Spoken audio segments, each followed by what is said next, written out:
Hello दोस्तों, मैं सौरभ द्विवेदी आपका अद्भुत लर्निंग के यूट्यूब चैनल में हार्दिक स्वागत करता हूं।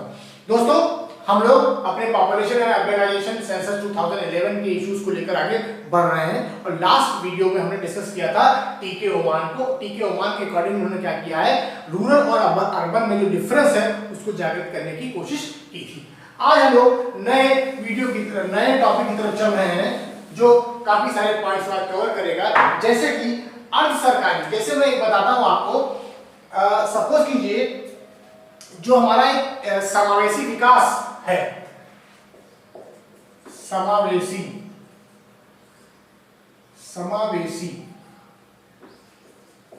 विकास, इंक्लूसिव डेवलपमेंट।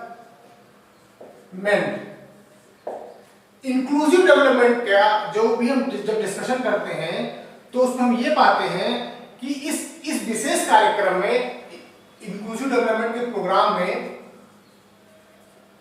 जो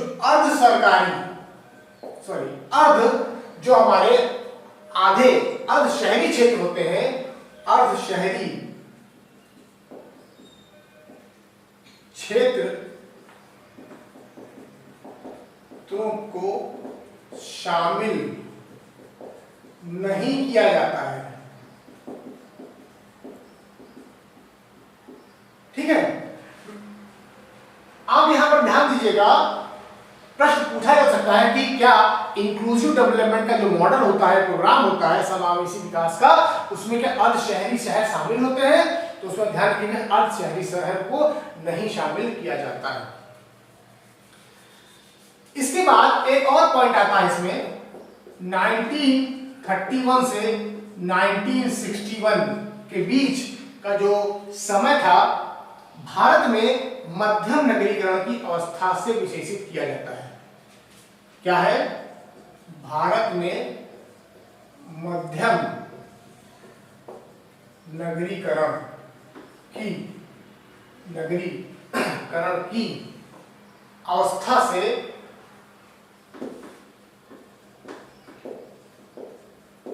विशेषीकृत किया जाता है।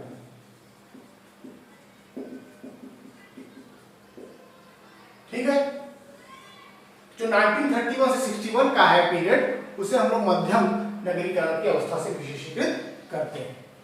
अब नेक्स्ट आते हैं हम लोग,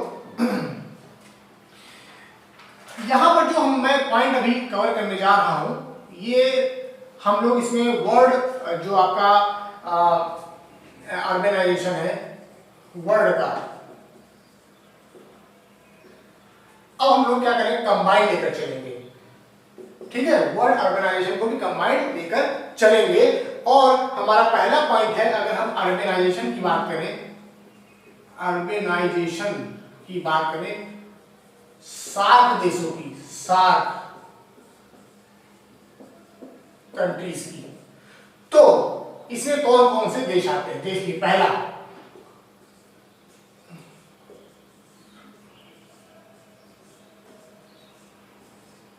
ठीक है, पहला जो सबसे ज्यादा ऑर्गेनाइज्ड है वो कौन सा है? भूटान।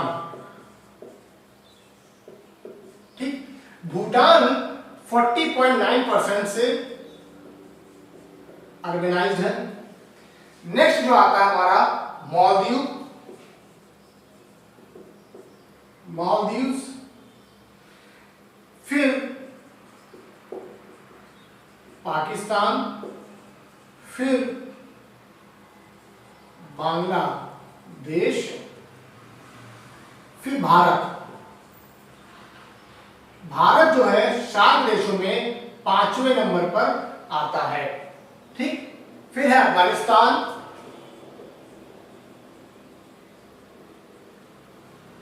है ना।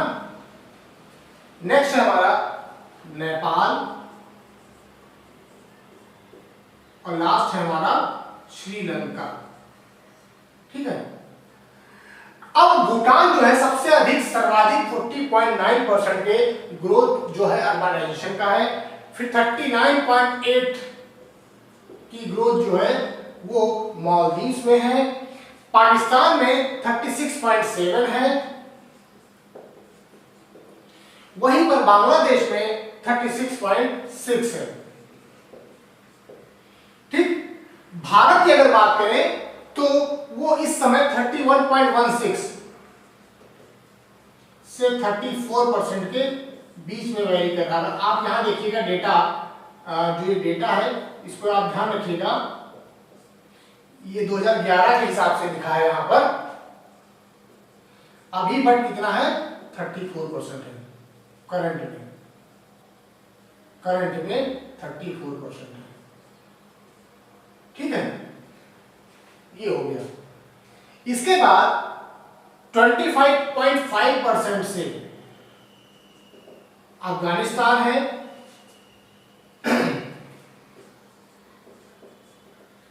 नेपाल 19.7% और 18.5% 18.5% से आपका श्रीलंका है। अब यहां पर अगर आपसे प्रश्न पूछा जाए इसमें से कोई भी डेटा उठा करके, तो आप ध्यान रखिएगा भारत अफगानिस्तान और बांग्लादेश के बीचों बीच में ही स्थित है। ठीक है, हम लोग इवन बांग्लादेश, पाकिस्तान, मालदीव, भूटान से भी पीछे हैं अर्बनाइजेशन में। हमसे नीचे कौन है, अफगानिस्तान, नेपाल और श्रीलंका है। ठीक है, तो हमें lot more is required to be done for urbanization in India. ठीक है, एक प्रश्न और पूछा जाता है, मैं यहां पर अगर एशिया की बात करूं, एशिया, तो एशिया में और खासकर चाइना की बात करते हैं। चाइना में अर्बनाइजेशन 59.2% है, 59.2% अर्बनाइजेशन है। ठीक है, तो अगर कंपैरिजन में पूछ भी लिया जाए कि चाइना से इंडिया का या सार्क के किसी देश का, तो आप यहां पर बताने में सक्षम होंगे, ऐसा मैं उम्मीद करता हूं। ठीक, अब हम लोग बात करते हैं कंटिनेंट की। कंटिनेंट्स की बात करते हैं। जब कंटिनेंट की बात करते हैं तो सबसे पहला नॉर्थ अमेरिका, ठीक, दूसरा Latin America plus Caribbean countries. ठीक, ये हो गया दो। तो पहले नॉर्थ अमेरिका को हम लोग जान लेते हैं कितना है, 82.2%। इसका 82.2% जो है आपका अर्बनाइज्ड है। इसके बाद जो लैटिन अमेरिका है वो 74.5% से ये क्या है, अर्बनाइज्ड है। ठीक है, थर्ड जो है हमारा यूरोप है, फर्स्ट सेकंड यूरोप। जब यूरोप को हम स्टडी करते हैं तो हम ये पाते हैं 68.2% of the entire Europe is urbanised. Fourth place पर जो है वो है ओशिनियाई देश, ओशिनियाई, ठीक, ओशिनिया, जैसे कि ऑस्ट्रेलिया हो गया, न्यूजीलैंड हो गया, है ना, ऐसे जो देश आते हैं ओशिनिया में आते हैं। और वो कितना है आपका 49.9%, लगभग 50% जो है वो आपके ओशिनियाई देश जो है ये आपके ऑर्गेनाइज्ड है। नेक्स्ट जो हमारा आता है एशिया।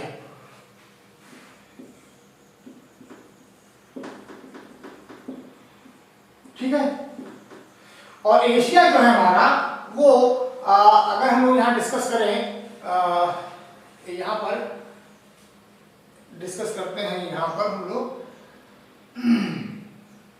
मैंने कुछ डेटा शायद इधर उधर कर दिया है, एक ध्यान रखिएगा एक मिनट।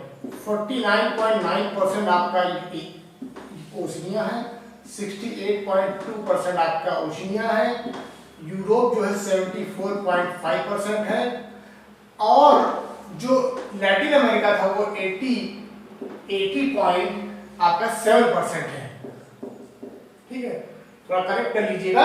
नॉर्थ अमेरिका 82.2% अर्बनाइज है, लैटिन अमेरिका 80.7% अर्बनाइज है, यूरोप 74.5% से अर्बनाइज है, ओशिनियाई देश जो होते हैं वो 68.2% अर्बनाइजेशन है, एशिया की बात करें तो अभी हम लोग 50% के पास पहुंचे हैं, ठीक है।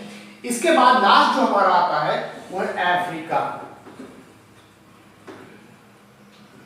अफ्रीका, और अफ्रीका जो है सबसे कम 42.5% ही ये क्या है आपका अर्बेनाइज है। 42.5% से ही केवल अर्बेनाइज है।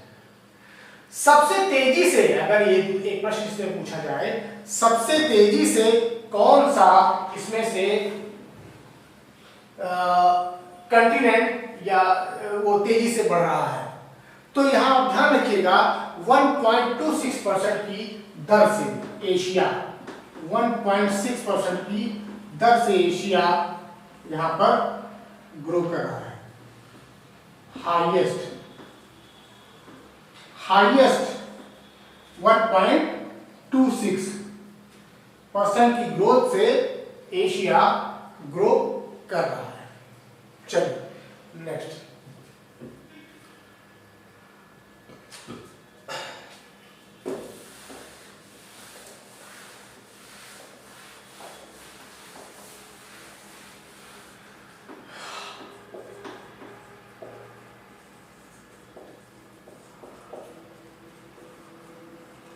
How we define urban areas? शहरी क्षेत्र निर्धारित करने के लिए कौन कौन से एसेंशियल पॉइंट होते हैं। फर्स्ट पॉइंट है इसमें जनसंख्या का आकार, जनसंख्या आकार। सेकेंड पॉइंट इसमें है जनसंख्या का घनत्व, डेंसिटी।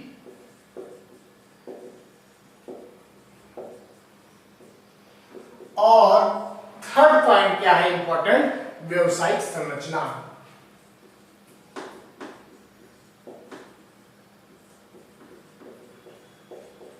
ठीक है, पहली चीज तो जो पॉपुलेशन का जो इंटायर आकार है, जो एरिया है पूरा उसका, फिर डेंसिटी है और फिर व्यवसायिक संरचना, इनके आधार पर हम कहते हैं कि कोई पर्टिकुलर एरिया अर्बन है या नहीं। यानी कि अगर परिभाषित किया जाए, डिफाइन किया जाए, तो जनसंख्या आकार, जनसंख्या घनत्व और व्यवसायिक संरचना सबसे इंपॉर्टेंट पॉइंट काउंट होते हैं। अब हम लोग बात करते हैं थोड़ा सा कुछ अपने देश के शहरीकृत चीजों के बारे में। तो कुछ पॉइंट इसमें आप नोट कर लीजिएगा, जैसे कि सर्वाधिक शहरीकृत राज्य अगर पूछा जाए, मैक्सिमम शहरीकृत राज्य वो है तमिलनाडु। अधिकतम शहरी आबादी वाला, अधिकतम शहरी आबादी वाला राज्य वो कौन है, महाराष्ट्र। अगर इंटायर राज्य की बात करें, उसमें से मैक्सिमम कौन शहरीकृत है, ऑर्गेनाइज्ड है, वो तमिलनाडु है। लेकिन पॉपुलेशन की बात करें, जो एक शहरीकृत पॉपुलेशन के आधार पर जो देखा जाता है, तो महाराष्ट्र आता है, क्योंकि सबसे ज्यादा पॉपुलेशन महाराष्ट्र की ही है जो अर्बनाइज्ड है संख्या में। अब आते हैं मैक्सिमम जनघनत्व, डेंसिटी वाला। ठीक, मैक्सिमम जनघनत्व या डेंसिटी वाला राज्य या यूनियन टेरिटरी की जब बात करते हैं तो वो है दिल्ली। और कल मैंने इस पे जो वीडियो अपलोड किया था, आपको बताया था 11,000 से ऊपर यहाँ पर लोग निवास करते हैं। ठीक है, और नेक्स्ट पॉइंट है हमारा मिनिमम डेंसिटी वाला। अगर पूछ ले तो मिनिमम डेंसिटी वाला राज्य या यूनियन टेरिटरी की बात करें तो ये आपको पता है अरुणाचल प्रदेश। 17 बताया था ना। और आपको एक पॉइंट और भी याद रख होगा, मैंने बताया था जो जिला है दिबांग, वहां पर केवल एक व्यक्ति 1 किलोमीटर के दायरे में रहता है। दिबांग जिले में एक व्यक्ति 1 किलोमीटर एरिया में पाया गया था जब जनगणना काउंट हो रही थी। ठीक है, नेक्स्ट आते हैं हम लोग।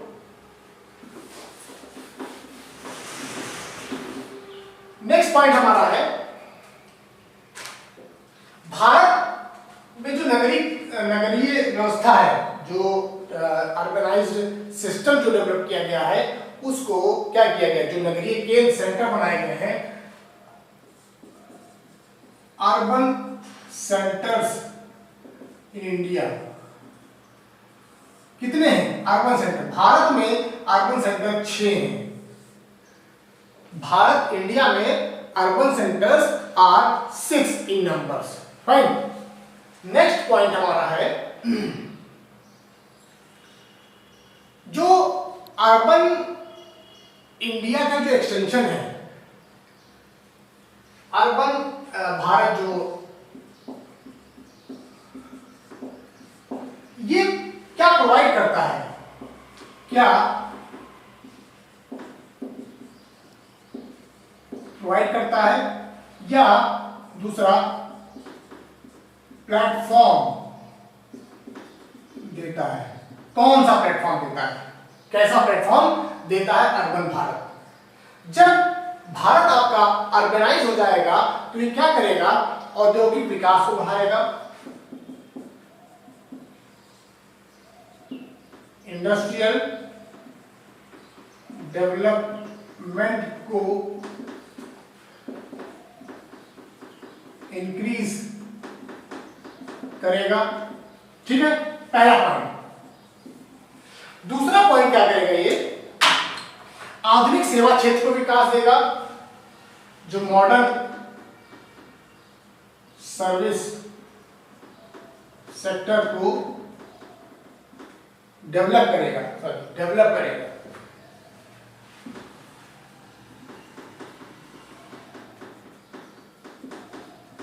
ठीक है।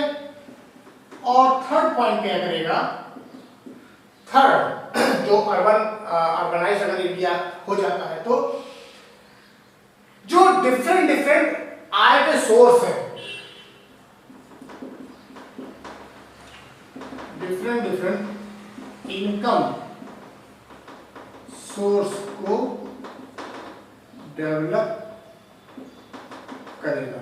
ठीक है, तो 3 पॉइंट सबसे एसेंशियल जनरेट होगा, ऐसा एक प्लेटफॉर्म प्रोवाइड करेगा ये, अगर आपका देश अर्बनाइज हो जाता है। ठीक है, चलिए नेक्स्ट।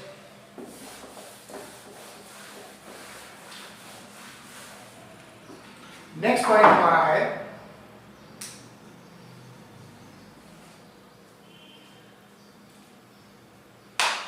अगर टॉप 10 देशों को देखा जाए, ऐसे ही पॉइंट मैं बता देता हूं, टॉप 10 कंट्रीज में मोस्ट पॉपुलस, सबसे ज्यादा जनसंख्या वाले देशों में देखा जाए तो आपके 2 देश, दो राज्य, दिल्ली और मुंबई,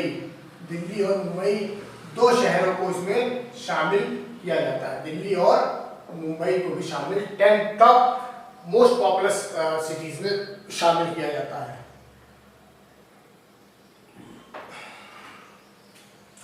अगर मैं यहां पर आप डेटा देता हूं, सपोज कीजिए चेन्नई,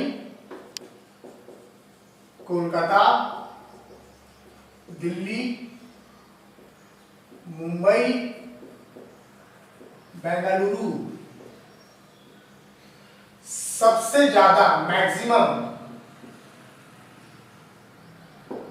लिंगानुपात, जो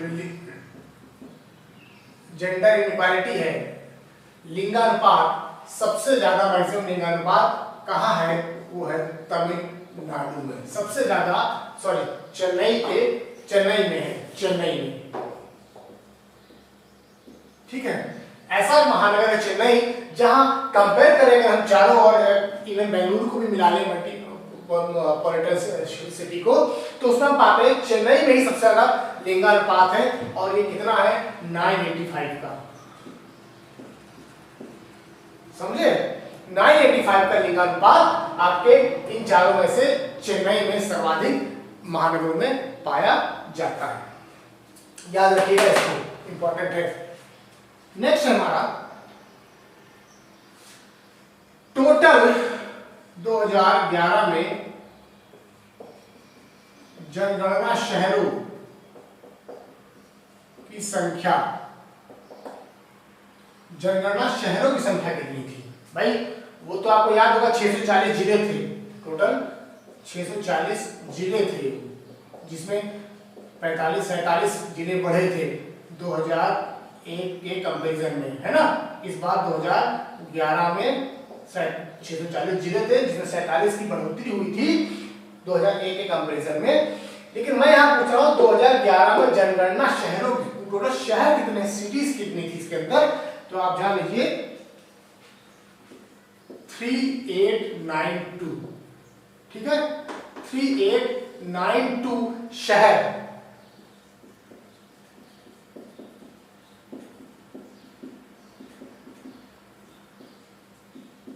ठीक है, ये ठीक। और इसमें 31.16% जनसंख्या शहरी थी,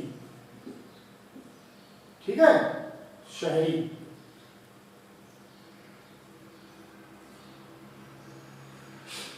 चलिए नेक्स्ट है हमारा, अगर इसी को संख्या में देखें तो संख्या में देखें तो 37 करोड़, 37 करोड़ लोग शहरों में निवास करते हैं। 37 करोड़ लोग शहरों में, 370 मिलियन पीपल शहरों में निवास करते हैं। इसमें से अगला पॉइंट आता है, एक 10 लाखी शहर, 10 लाखी शहर की संख्या, जो 1 मिलियन, जिसको कहते हैं 1 मिलियन सिटीज, ये आपके 7 और 7 शहर, कहां पर? 7 शहर यूपी में और केरला में सर्वाधिक है, ठीक है, यूपी में और केरला में सर्वाधिक, maximum 7 cities are present in those states, fine, ठीक है। इनका टोटल परसेंटेज कितना है? 42.6% का योगदान है पॉपुलेशन में, ठीक है, 42.6% का कंट्रीब्यूशन है। इसके साथ साथ में एक और पॉइंट यहां पर देख लीजिए, प्रथम वर्ग के जो शहर होते हैं उनका योगदान, यहीं पर जो प्रथम फर्स्ट वर्ग के शहरों का योगदान वो कितना है? वो 70% है, ठीक है, 70% जो फर्स्ट ग्रुप में शहर आते हैं उनका योगदान है, ठीक। नेक्स्ट पॉइंट जो है, आप ये जान लीजिए पॉइंट के रूप में, जो नॉर्दर्न इंडिया है, नॉर्दर्न इंडिया जो है हमारा उत्तर जो भारत है, उस वहां का शहर, नॉर्दर्न इंडिया के सिटीज में क्या होता है, जो पॉपुलेशन होती है उसमें असंतुलित लिंगानुपात पाया जाता है। यहां पर असंतुलित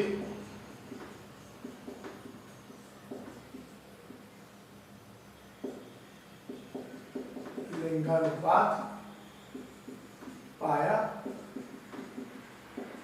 जाता है। मतलब क्या है कहने का यहां पर, कि most of the northern parts of the cities they have inequal gender gap, जो जेंडर इक्वालिटी होती है वो इनइक्वल होती है वहां पर, ठीक है।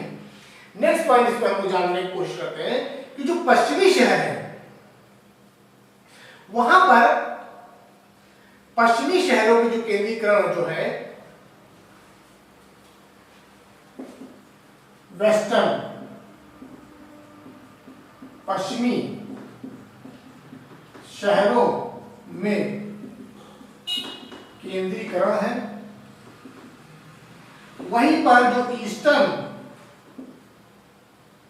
पूर्वी शहरों में जो विकेंद्रीकरण है या बिखरे हुए हैं।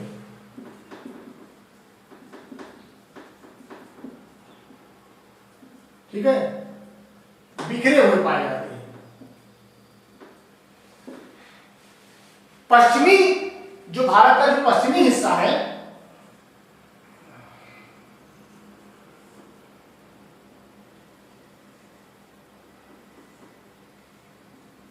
ये जो पार्ट है वेस्टर्न, यहां पर सेंट्रलाइज्ड है, ठीक है, केंद्रीकरण। और जो ये हिस्सा है ईस्टर्न का, यहां पर बिखरा हुआ है, ठीक है, बिखरा हुआ है, डिसेंट्रलाइज्ड है यहां पर। ठीक, इसके साथ साथ में नेक्स्ट जो पॉइंट हमारा है, जो पश्चिमी पार्ट है, जो वेस्टर्न पार्ट है, वेस्टर्न पार्ट में क्या होता है, जो रूरल ग्रामीण प्रवचन होता है, यानी जो लोगों का जो आना जाना होता है वो कम होता है।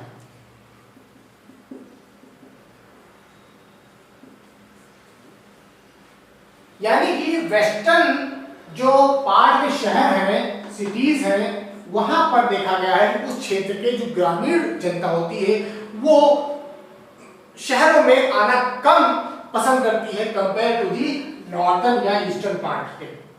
यहां पर मैक्सिमम जो ग्रामीण जनता होती है शहरों की तरफ भागती है और यहां पर नहीं भागती है। ठीक, पश्चिमी क्षेत्र में ऐसी चीजें कम देखी गई है।